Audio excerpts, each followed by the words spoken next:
ये एक ऐसे बार की कहानी है जहाँ से बाहर निकलना इम्पॉसिबल है, और अगर तुम बार के अंदर भी रह गए तो भी तुम ज़्यादा समय के लिए सेफ नहीं हो। कहानी की शुरुआत में हमें एक बार को दिखाई जाता है जिसमें सर्जियो नाम का एक आदमी आता है। जिस समय सर्जियो बार के अंदर आता है ठीक उसी समय एक आदमी बार से बाहर निकलता है, और जैसे वो आदमी बाहर जाता है कि तभी उसे कोई गोली मार देता है और वो वहीं पर मारा जाता है। ये देखकर आसपास के सभी लोग वहाँ से भाग जाते हैं। किसी को भी पता नहीं था कि गोली कहाँ से चली है, और अब सड़कें पूरी तरह से सुनसान हो जाती है। बार के अंदर बहुत सारे लोग होते हैं और उन्हें नहीं पता कि अब उन्हें क्या करना चाहिए। उसी वक्त एक आदमी जिसका नाम सेतुर है वो पुलिस को कॉल करने की कोशिश करता है, लेकिन उसके फ़ोन में नेटवर्क नहीं आ रहा था। अब बार के अंदर से एक आदमी उस मरे हुए आदमी को देखने के लिए बाहर जाता है, लेकिन अचानक उसे भी कोई गोली से मार देता है, जिससे बार के अंदर खड़े सभी लोग बुरी तरह से डर जाते हैं। सभी इस बात से हैरान थे कि किसी के भी फ़ोन में नेटवर्क नहीं आ रहा था। बार के अंदर एक लड़की होती है जिसका नाम एलिना होता है। वो कहती है कि हमें टीवी पर न्यूज़ देखनी चाहिए। जब ये लोग टीवी पर न्यूज़ देखते हैं तो इस बारे में टीवी पर कोई भी न्यूज़ नहीं आती, और जैसे इन लोगों की नज़र बाहर की ओर जाती है तो वहाँ से दोनों की बॉडी गायब हो जाती है, और साथ ही उनका खून भी वहाँ से साफ हो गया था। इन सभी को कुछ भी समझ नहीं आता कि यहाँ पर क्या हो रहा है। तभी सेतुर कहता है कि कोई तो ऐसा चाहता है कि हम में से कोई भी यहाँ से बाहर ना निकले। फिर सर्जियो कहता है कि हो सकता है कि हम में से कोई उनके साथ मिला हो, या फिर कोई खतरनाक अपराधी हो जिसके पास ऐसी चीज़ हो जिसके लिए पुलिस उसे मारना चाहती है। ये सुनकर एक आदमी जिसका नाम नाचो होता है वो अपने पैर से एक बेग को छुपा देता है, पर सर्जियो उसे ऐसा करते हुए देख लेता है और इसके बारे में सबको बताता है। अब सभी मिलकर नाचो के बेग को ले लेते हैं, और जब वो लोग उसके बेग को खोलते हैं तो उसमें से कपड़े और एक हार्ड डिस्क निकलती है। तभी नाचो कहता है कि इसमें ऐसी कोई भी चीज़ नहीं है जिससे किसी को भी नुकसान पहुंचे। वो कहता है कि मैं एक एडी कंपनी में काम करता हूँ और इस हार्ड डिस्क में मेरे काम की फाइल्स है, लेकिन कोई भी उसकी बातों पर विश्वास नहीं करता। तभी एलिना उसके हार्ड डिस्क को तोड़ देती है और हार्ड डिस्क के अंदर कुछ भी नहीं होता। नाचो को इस बात से बहुत दुख होता है। तभी नाचो देखता है कि सामने काउंटर पर एक बिग रखा हुआ है। वो सबसे पूछता है कि ये बिग किसका है। तभी सर्जियो उसे कहता है कि ये बिग मेरा है, और इससे पहले कि सर्जियो उस बैग को उठाता इस बार की ओनर एम्पारो बैग को उठा लेती है। सर्जियो एम्पारो को बैग को खोलने से मना करता है, लेकिन तभी एक आदमी जिसका नाम मानव होता है वो उस बैग को खोल देता है, और बैग में से औरतों के कुछ कपड़े निकलते हैं। अब इससे पहले कि कोई कुछ समझ पाता उसी वक्त उन्हें बाथरूम में से कुछ अजीब सी आवाज़ आने लगती है। जब ये लोग बाथरूम का दरवाजा खोलने की कोशिश करते हैं तो दरवाजा अंदर से लॉक होता है। ये लोग किसी न किसी तरीके से दरवाजा खोलकर बाथरूम के अंदर जाते हैं, जहाँ पर एक मोटा सा आदमी लेटा हुआ होता है जो कि बेहोश होता है। दरअसल कहानी के स्टार्टिंग में ये आदमी खांसते खांसते बाथरूम के अंदर गया था, और तब से ये यहीं पर है। इस आदमी के पास एक इंजेक्शन भी होता है। एलिना उस इंजेक्शन को उठाकर देखने लगती है। तभी इन लोगों को बाहर से गाड़ियों की आने की आवाज़ आती है। अब जैसे ये लोग बार के गेट के पास जाते हैं तो ये देखते हैं कि वहाँ पर बहुत सारे आर्मी ऑफिसर्स आए हुए हैं, जिनके चेहरे पूरी तरह से ढके हुए होते हैं। आर्मी ऑफिसर्स वहाँ पर बहुत सारे टायर्स का ढेर करते हैं, और वो उन्हें वहाँ पर जलाकर वहाँ से चले जाते हैं। हालांकि सभी को लग रहा था कि ये उनकी मदद करने के लिए आए हैं, लेकिन वो उनकी मदद नहीं करते। इसके बाद टीवी में न्यूज़ दिखाई जाती है कि सिटी के अंदर एक बहुत ही बड़े इलाके में आग लग गई है, और इसीलिए उस जगह को सील कर दिया गया है, और अब उस तरफ कोई भी नहीं जा सकता। बार में फंसे लोगों को कुछ भी समझ नहीं आता कि सरकार झूठ क्यों बोल रही है। तभी वो आदमी जो कि बाथरूम में बेहोश था वो अचानक से सबके सामने आ जाता है। उसकी पूरी बॉडी बुरी तरह से फूल गई थी, और उसकी आंखें भी डरावनी और अजीब सी हो जाती है, और वो वहीं पर गिरकर मारा जाता है। लेकिन मरने से पहले वो डू नॉट टच मी बोलता है। बाद में ये लोग उस आदमी का फ़ोन उठाते हैं और देखते हैं कि ये आदमी तो एक आर्मी ऑफिसर है।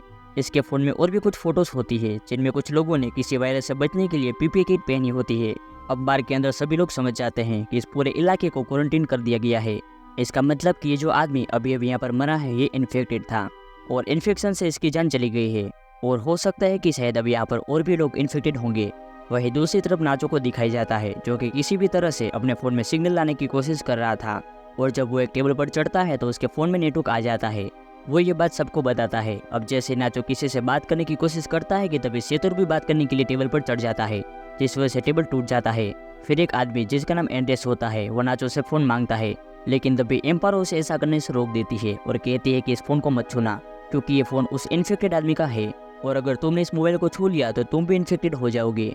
सर्जियो और एंड्रेस इस बात से सहमत हो जाते हैं। इसका मतलब कि अब नाचो और जिस किसी ने भी इस मोबाइल को या फिर उस आदमी को छू लिया है वो सब के सब इन्फेक्टेड हो चुके हैं, और ऐसा करने वाले इनमें से 5 लोग होते हैं। एंड्रेस उन्हें अपनी गन से धमकाता है और इनसे कहता है कि इस बॉडी को नीचे तहखाने में बने स्टोर रूम में लेकर चले जाओ। इन सबको मजबूरन उसकी बात माननी पड़ती है, और ये सभी 5 लोग बॉडी को लेकर नीचे तहखाने में चले जाते हैं। अब ऊपर बस 3 लोग ही बचे हुए थे। थोड़ी देर बाद एक ट्रेनी नाम की औरत को वहाँ पर सफोकेशन होना शुरू हो जाता है। ट्रेनी सबको तहखाने का दरवाजा खोलने के लिए कहती है, लेकिन कोई भी उसकी बात नहीं सुनता।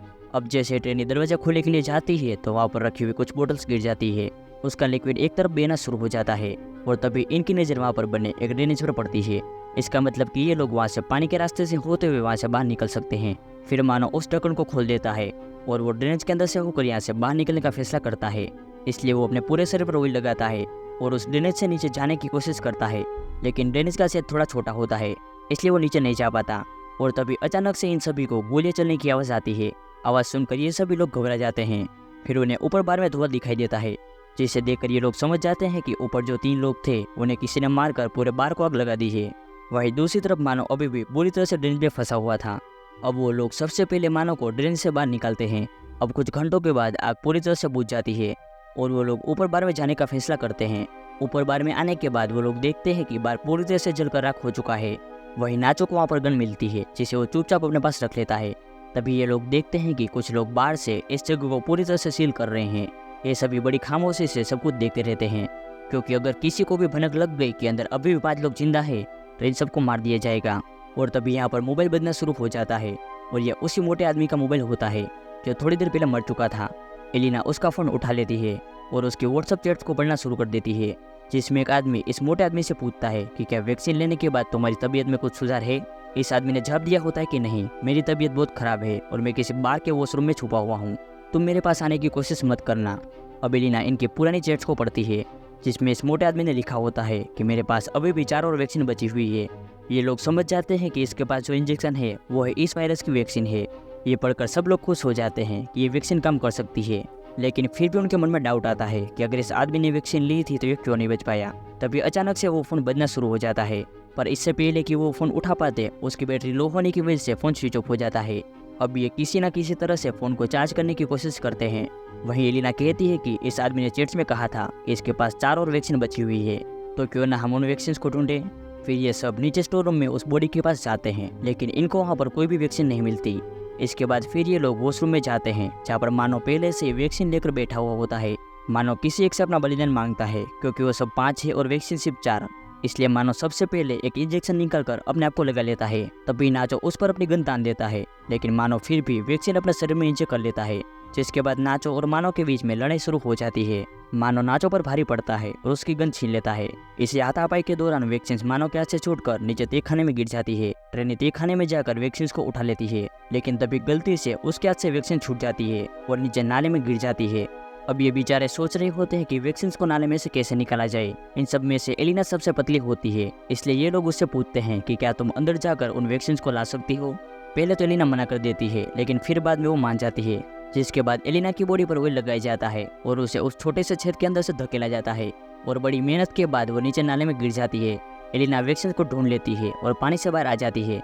तभी नाचो सभी वैक्सीन को एक तार में बांधकर ऊपर भेजने को कहता है, लेकिन एलिना साफ साफ मना कर देती है, क्योंकि वो जानती है कि ऊपर 3 लोग हैं और वैक्सीन भी सिर्फ 3 ही बची है।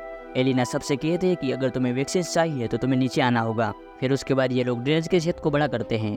तब तक एलिना बाहर जाने का रास्ता ढूंढने लगती है। थोड़ी दूर जाने के बाद उसे एक जगह पर रोशनी दिखाई देती है, इसलिए सबसे पहले वो उन वैक्सीन को वहाँ पर बने एक गड्ढे में छुपा देती है। इसके बाद वो सीढ़ियों से ऊपर जाकर देखती है कि वहाँ पर बहुत सारी पुलिस फोर्स है, जो कि बार में मारे गए उनके 3 साथियों को जला रही है। तभी हमें दिखाई जाता है कि बाकी के 4 लोग जो कि ऊपर स्टोर रूम में थे, वो भी अब किसी न किसी तरह से नीचे आ गए हैं। मानव और नाचो के बीच में एक बार फिर से लड़ाई शुरू हो जाती है और इस बार नाचो उससे गन छीनकर उसे वहीं पर गोलियों से भून देता है। अब नाचो के पास गन होती है, इसलिए सब उससे डर रहे होते हैं। तभी नाचो सेतुर को अपने गन पॉइंट पर ले लेता है और एलिना को वैक्सीन देने के लिए कहता है। नाचो कहता है कि हमारे पास 3 वैक्सीन है और इसके मरने के बाद हम तीनों बच सकते हैं। फिर एलिना इन सब को बाहर की ओर ले जाती है, जहाँ पर उसने वैक्सीन को छुपा कर रखी हुई थी। अब धीरे धीरे ये लोग आगे की ओर बढ़ते रहते हैं। नाचो और एलिना आगे चलते हैं, जबकि सेतुर और ट्रेनी इनके पीछे पीछे चलते हैं। तभी अचानक ट्रेनी सेतुर को पानी में डुबाकर मारने की कोशिश करती है, ताकि सारी दिक्कतें खत्म हो जाए, लेकिन नाचो ट्रेनी को ऐसा करने से रोक देता है। पर ट्रेनी नाचो से कहती है कि तुम मुझे मार दो, ताकि तुम सब वैक्सीन बांट लो और तुम्हारी जान बच जाए। नाचो ट्रेनी पर गन तान देता है, लेकिन वो गोली नहीं चला पाता, जिसके बाद ट्रेनी नाचो से गन लेकर वहाँ से थोड़ी दूर जाकर अपने आप को मार देती है। अब सिर्फ 3 लोग बचे हुए थे और उनके पास वैक्सीन भी 3 ही थी, इसलिए सब एक एक इंजेक्शन ले लेते हैं। पर इससे पहले कि ये लोग अपनी बॉडी में इंजेक्शन लगाते वहाँ पर मानव आ जाता है, जो कि अभी भी जिंदा था। मानव सेतुर पर पीछे से हमला करके उसे जान से मार देता है। अब मानव को गुस्सा आ जाता है और नाचो और एलिना की जान के पीछे पड़ जाता है। तभी नाचो और एलिना को सामने सीढ़ियाँ दिखाई देती है। वो दोनों सीढ़ियों की ओर आगे बढ़ते हैं, पर तभी एलिना के पास जो इंजेक्शन होता है वो ऊपर से नीचे गिर जाता है। अब क्योंकि मानव भी उनके साथ सीढ़ियों पर चढ़ रहा था, इसलिए वो नीचे नहीं जा सकते थे। इसलिए नाचो जल्दी से अपना इंजेक्शन एलिना को दे देता है। फिर मानव नाचो के पैर को पकड़कर उसे नीचे खींच लेता है, जिससे दोनों नीचे गिरकर मारे जाते हैं। एलिना के पास अब जो वैक्सीन बची थी वो उसे अपने शरीर में इंजेक्ट कर लेती है और वो ड्रेनेज के ढक्कन को खोलकर बाहर निकल जाती है। बाहर निकलते ही उसे बहुत सारे लोग दिखाई देते हैं और सरकार ने उस इलाके को पूरी तरह से सील किया हुआ था। तभी एक औरत एलिना की बॉडी पर जैकेट डाल देती है। एलिना को बिल्कुल भी होश नहीं होता और वो चुपचाप उस भीड़ में शामिल हो जाती है। और इसी सीन के साथ ये मूवी यहीं पर खत्म हो जाती है।